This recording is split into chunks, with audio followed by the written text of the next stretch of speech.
jungle. Hi friends, UPPCL 2.0 channel में आपका स्वागत है। मैं जितेंद्र सर आज लेकर आया हूँ प्रकाश व्यवस्था, और इस प्रकाश व्यवस्था के अंदर सभी प्रकार के जो टेक्निकल एग्ज़ाम होते हैं जिसमें इलेक्ट्रीशियन से संबंध रहता है, उसमें से इस टॉपिक से एक या दो क्वेश्चन कंटिन्यू पूछा जाता है। तो फ्रेंड्स बने रहिए हमारे चैनल पर, और चैनल को अभी तक आपने सब्सक्राइब नहीं किया है तो चैनल को तो पक्का सब्सक्राइब कर लें और अपने मित्रों को ज़रूर शेयर कर दें। तो दोस्तों बताते हैं आपको आज प्रकाश व्यवस्था के बारे में। तो यहाँ सबसे पहले आता है प्रकाश योजनाएं। तो यहाँ सबसे पहले किसी कार्य को करने के लिए सबसे पहले कोई ना कोई एक योजना बनाई जाती है। तो ये योजनाएं होती हैं फ्रेंड्स तीन प्रकार की। तो कौन कौन सी योजनाएं होती हैं? तो पहली है आंतरिक प्रदीपन योजना, दूसरी है आपकी वायु योजना, और तीसरी है आपकी सार्वजनिक प्रकाश की योजना। तो ये जो आंतरिक प्रदीपन होता है, जैसे कि आपका घर है, मकान है, ये छोटे छोटे कमरे हैं, या फिर 2 कमरों वाला कोई घर है, ऑफिस है, दुकानें हैं, तो इनमें सभी के अंतर्गत जो है जो प्रकाश की व्यवस्था रखी जाती है, ये रहती है कौन सी? आंतरिक प्रकाश व्यवस्था। ठीक है।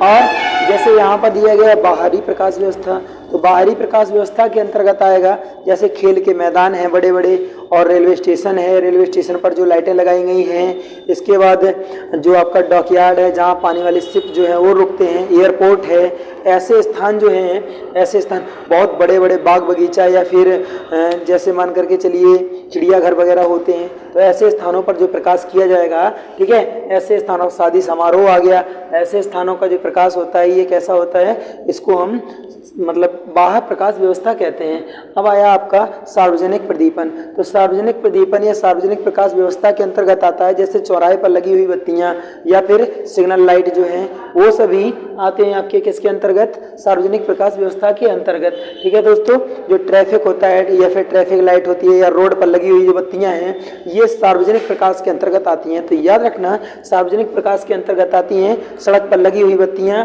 और ये ट्रैफिक प्रदीपन जो है जो सिग्नल चेंज करती हैं वो बत्तियां। ठीक है। वायु प्रदीपन के अंतर्गत आती हैं आपकी, वायु प्रदीपन के अंतर्गत आता है क्या? रेलवे यार्ड, समारोह, अपलावी प्रकाश, इसको हम फ्लड लाइट के नाम से भी जानते हैं। फ्रेंड्स, फ्लड लाइट का जो सिंबल होता है, ये फ्लड लाइट के लिए कुछ इस प्रकार से सिंबल यूज किया जाता है, ऐसे बना रहेगा, और यहाँ पर ठीक है ये पोजीशन, या फिर इस पोजीशन में ये पोजीशन रहता है। ठीक है। तो फ्लड लाइट का ये सिंबल रहता है यहाँ पर, जो सीधे सीधे जाता है प्रकाश, ये पोजीशन फ्लड लाइट के लिए यूज में लाया जाता है। तो फ्रेंड्स ये फ्लड लाइट हो गया। इसके बाद खेलकूद के मैदान, गोदी स्थल, इसके बाद एयरपोर्ट वगैरह, एयरपोर्ट आदि स्थानों पर जो है ना हम बाह्य प्रदीपन का यूज करते हैं जहाँ पर ज़्यादा प्रकाश की जरूरत पड़ती है। ऐसे स्थानों पर हम सोडियम वेपर लैंप या फिर मरकरी वेपर लैंपों का, या फिर बड़े बड़े LED लैंपों का, जिसको हम फ्लड लाइट कह सकते हैं, इनका यूज किया जाता है। तो फ्रेंड्स जो आंतरिक प्रकाश व्यवस्था के अंतर्गत क्या क्या आता है? छोटे कमरे हो गए, आधुनिक फ्लैट हो गए, सिनेमा, चर्च, मंदिर, दुकानें, लाइब्रेरी, अस्पताल, ऐसे स्थानों पर जो है। ठीक है। और हॉस्पिटल में कौन सा? हॉस्पिटल के अंदर वो जो OT होता है, ऑपरेशन थिएटर होता है, ये सभी जो हैं, ठीक है, आंतरिक प्रकाश व्यवस्था के अंदर आते हैं, जो हम घर के अंदर प्रकाश का यूज करते हैं। तो फ्रेंड्स जो आंतरिक प्रकाश व्यवस्था होती है, आंतरिक प्रकाश व्यवस्था के अंतर्गत इसके और भी कुछ पार्ट्स होते हैं। आंतरिक प्रकाश व्यवस्था का वर्गीकरण। आंतरिक प्रकाश व्यवस्था जो होती है फ्रेंड्स, ये कितने 5 प्रकार की होती है। ठीक है। इसमें कौन कौन सा रहता है? पहला रहता है प्रत्यक्ष प्रकाश व्यवस्था, फिर अप्रत्यक्ष प्रकाश व्यवस्था, अर्ध प्रत्यक्ष प्रकाश व्यवस्था और अर्ध अप्रत्यक्ष प्रकाश व्यवस्था। इसके बाद एक होती है सामान्य प्रकाश व्यवस्था। तो फ्रेंड्स सबसे पहले देखते हैं यहाँ पर प्रत्यक्ष प्रकाश व्यवस्था। जो प्रत्यक्ष प्रकाश व्यवस्था होती है, इसमें क्या रहता है? एक मान करके चलिए कि GLS लैंप ले लिया, या फिर कोई भी एक लैंप ले लिया, इसके ऊपर से एक रिफ्लेक्टर लगा दिया, ऊपर से नीचे की ओर। रिफ्लेक्टर जो होता है कटोरे के समान होता है, इसको ऊपर से ढक देगा, और इसका जितना भी प्रकाश उत्पन्न होगा, ये प्रकाश रिफ्लेक्टेड होकर के पूरा का पूरा नीचे आएगा।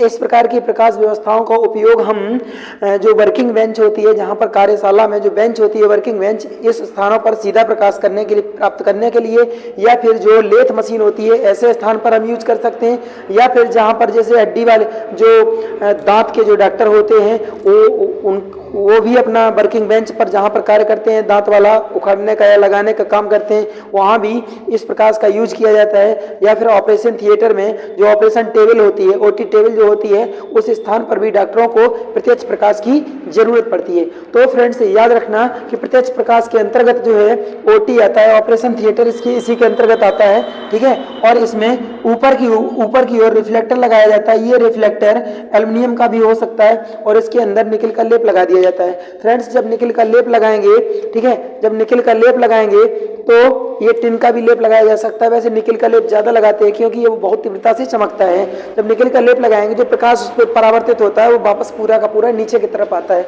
जैसे कि ऑपरेशन थिएटर में हमको आवश्यकता होती है। तो फ्रेंड्स जो है जो आपका प्रत्यक्ष प्रकाश होता है इसमें 90% प्रकाश नीचे की ओर, 90% प्रकाश कार्यतल की ओर और 10% प्रकाश चारों ओर फैल जाता है। तो फ्रेंड्स यहाँ से याद रख सकते हैं कि 90% प्रकाश जो है ये किधर नीचे की ओर और 10% चारों ओर प्रकाश फैलता है, ठीक है। चारों ओर ये प्रकाश 10% फैलता है, 90% नीचे की ओर आता है। फ्रेंड्स ये क्वेश्चन बहुत कई बार परीक्षा में पूछे गए हैं, ठीक है। तो यहाँ पर हम लोग याद रख सकते हैं कि जो ये प्रकाश व्यवस्था है इसका कुछ कंडीशन चित्र ऐसा रहेगा। प्रत्यक्ष प्रकाश व्यवस्था, इसमें जो टेबल लैंप होते हैं जैसे हम लोग पढ़ने के लिए जो यूज लाते हैं वो प्रत्यक्ष प्रकाश व्यवस्था का सबसे अच्छा उदाहरण है। इसके बाद ओटी है, ऑपरेशन थिएटर है, और फिर कार्यशालाओं में मशीनों पर पढ़ने वाला सीधा प्रकाश, ठीक है। ये सभी प्रकाश जो व्यवस्थाएं होती हैं ये किसके अंतर्गत आती हैं फ्रेंड्स? ये आती हैं सब प्रकाश जो प्रत्यक्ष प्रकाश होता है उसके अंतर्गत। इसमें लैंप के ऊपर से नीचे की ओर इसमें कटोरे के समान रिफ्लेक्टर होता है। ये रिफ्लेक्टर पीवीसी या किसी धातु का भी हो सकता है। इसके आंतरिक भाग पर निकल का लेप लगाया जाता है। फ्रेंड्स याद रखना लेप यहाँ पर निकल का लगाया जाता है, निकल का लेप लगाया जाता है, ठीक है। Ni निकल का लेप लगाया जाता है जिससे परावर्तित जो किरणें हैं वो पूर्ण रूप से परावर्तित हो सके। फ्रेंड्स इसके बाद आता है आपका कौन सा? अप्रत्यक्ष प्रकाश व्यवस्था। अप्रत्यक्ष प्रकाश व्यवस्था ऐसी प्रकाश व्यवस्था है जिसके अंतर्गत 90% प्रकाश कार्यतल से ऊपर की ओर जो छत की ओर या फिर ऊपर की ओर जाता है और 10% प्रकाश चारों ओर फैल जाता है। ये अप्रत्यक्ष प्रकाश के अंतर्गत आता है, जिसमें प्रत्यक्ष का जो प्रकाश होता है उसका 90% भाग ऊपर की ओर और 10% भाग चारों ओर फैल जाता है। अप्रत्यक्ष प्रकाश के अंतर्गत आता है। ऐसे प्रकाश व्यवस्था का उपयोग, ऐसे प्रकाश का उपयोग हम डांसिंग हॉल, सिनेमा हॉल इन स्थानों पर करते हैं, या फिर जो स्टेज होती है ऐसे स्थानों पर, रंगमंच जिसको कहते हैं, ठीक है, रंगमंच कलाएं जहां लोग डांस वगैरह बहुत ज्यादा करते हैं, ठीक है, ऐसे स्थानों पर इस प्रकाश व्यवस्था का उपयोग किया जाएगा जिसको हम अप्रत्यक्ष प्रकाश व्यवस्था कहते हैं। क्योंकि ये प्रकाश व्यवस्था जो होती है ये छाया रहित होती है। कौन सी?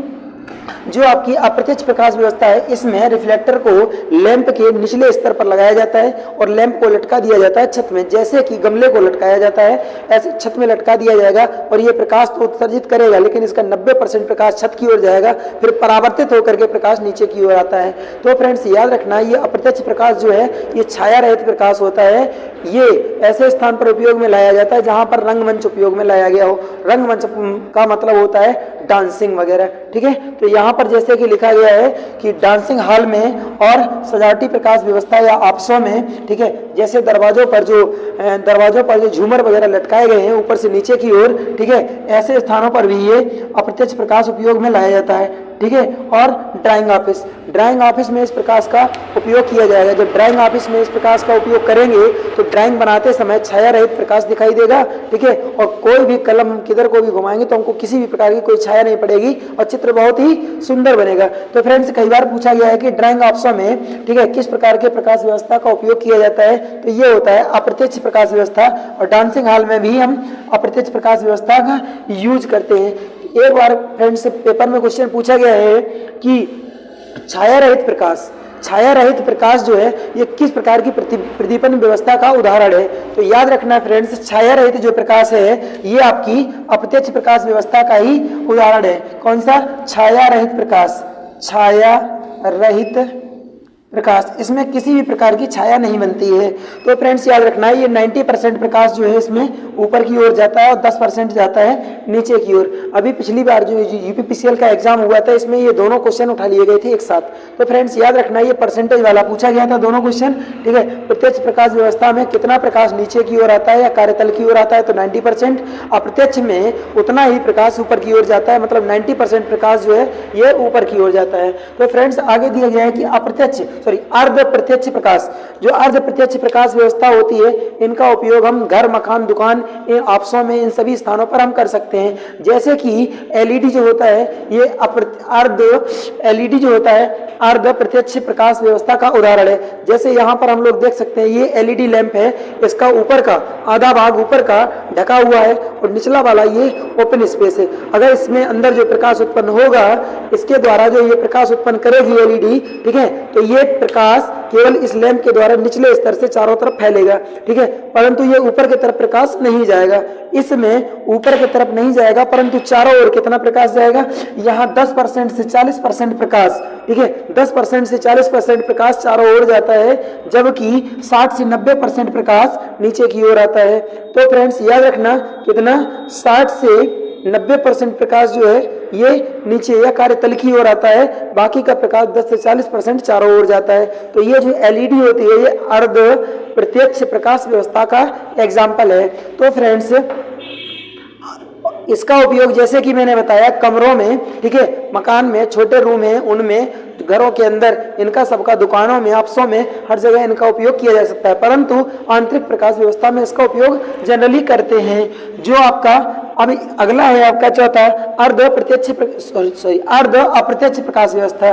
तो अर्ध अप्रत्यक्ष प्रकाश व्यवस्था है, इसके अंतर्गत सजावटी लैंप और नाइट लैंप, ये सब अर्ध अप्रत्यक्ष प्रकाश व्यवस्था के अंतर्गत आते हैं, क्योंकि हमको सीधे प्रकाश की जरूरत नहीं है, ठीक है, कुछ कम हल्के प्रकाश की जरूरत है। तो नाइट में लोग सामान्य प्रकाश व्यवस्था को बंद करके उसके बाद नाइट लैंप जला देते हैं, या गुलदस्तों में जो लगे हुए लैंप होते हैं, ठीक है, वो कैसे होते हैं, अर्ध अप्रत्यक्ष प्रकाश के अंतर्गत आते हैं। इसमें क्या होता है, 60 से 90% का प्रकाश ऊपर की ओर जाता है, ठीक है, कार्यतल से ऊपर की ओर जाता है, जबकि 10 से 40% का प्रकाश ये कार्यतल से नीचे की ओर आता है। तो फ्रेंड्स इसके बाद सामान्य प्रकाश व्यवस्था, जो सामान्य प्रकाश व्यवस्था होती है, इसको जनरल लाइटनिंग सर्विस, जीएलएस, सामान्य प्रकाश व्यवस्था, इस व्यवस्था को जीएलएस व्यवस्था के नाम से भी जाना जाता है, ठीक है, ये जीएलएस लैंप के नाम से भी जाना जाता है।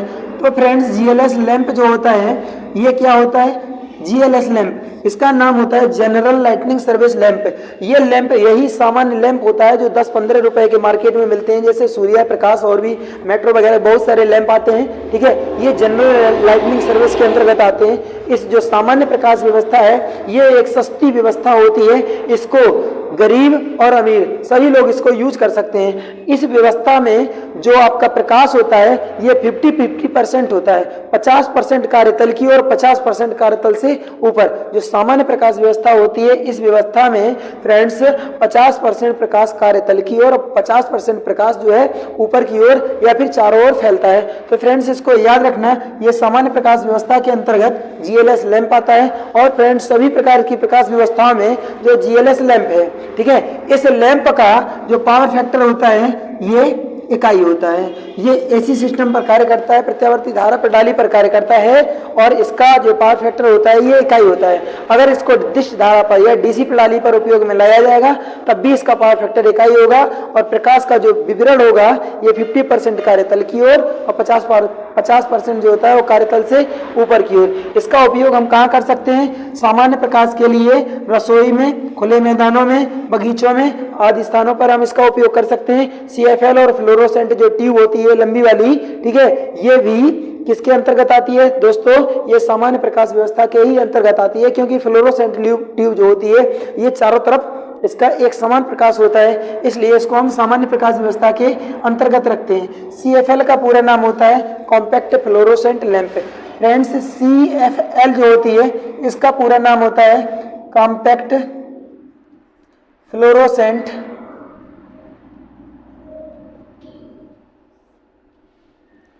लैंप। तो फ्रेंड्स जो खेल के मैदान होते हैं, यहाँ देखते हैं जो खेल के मैदान होते हैं वहां पर टावरों पर या पोलों पर दूर से जो बड़े बड़े हैलोजन लैंप लगाए जाते हैं, उन लैंपों को फ्लड लाइट कहा जाता है, ठीक है। फ्लड लाइट जो है वो हमेशा शादी विवाह पार्टी या बड़े बड़े फंक्शन होते हैं, बाग बगीचों में और खेल के मैदानों में, इस फ्लड लाइट का उपयोग किया जाता है। तो फ्रेंड्स, कैसा लगा हमारा आज का वीडियो? अगर वीडियो अच्छा लगा हो तो वीडियो को लाइक, सब्सक्राइब और शेयर जरूर करें। फ्रेंड्स, आपको नियमित रूप से वीडियो इसी प्रकार से मिलते रहेंगे और प्रत्येक टॉपिक के बारे में बारीकी से समझाता रहूंगा। फ्रेंड्स, हमारे वीडियो को शेयर करना ना भूलें। कम से कम आप अपने पूरे प्लेलिस्ट में जितने भी आपके नंबर हैं, 2 लोग तो ऐसे मिलेंगे जिसके पास हमारा वीडियो शेयर कर सकते हैं। तो फ्रेंड्स, ज़्यादा नहीं, केवल हमारे लिए 2 लोगों के पास हमारा वीडियो शेयर करें। हमको इतने में ही बहुत खुशी है। फ्रेंड्स, आप कमेंट जरूर किया करें। अगर किसी भी ट्रिक की आपको आवश्यकता है तो हमको ट्रिक जरूर पूछें, क्वेश्चन पूछेंगे, हम आपको ट्रिक के साथ क्वेश्चन बताने की कोशिश करेंगे। Bye friends, thank you for my watching. जय हिंद दोस्तों।